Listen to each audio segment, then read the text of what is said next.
сигареты. По данным известия, Минздрав подготовил законопроект, согласно которому акцизы на табак снова вместе больше планировалось. Приехавшие в гости из Хакасии девочки-подростки пропали в Красноярске, передает Милислав. Заявление от родственников... Приехали, блядь.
Чапочки летят.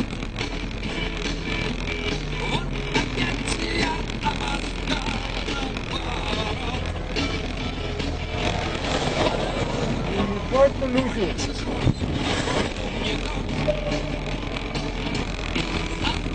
Ебло проскочило, сука.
Мать вашу!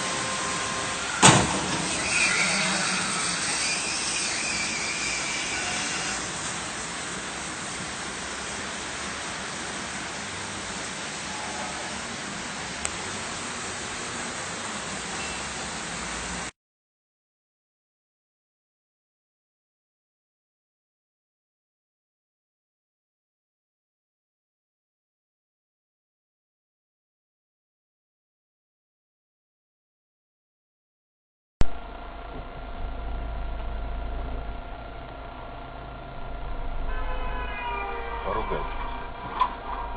Блядь. 646. Ниссан. И он вот это задел девушку. Бампер оторвал. Откройте, я ему номер скажу. 646. Ребята! 646 Ниссан! 646!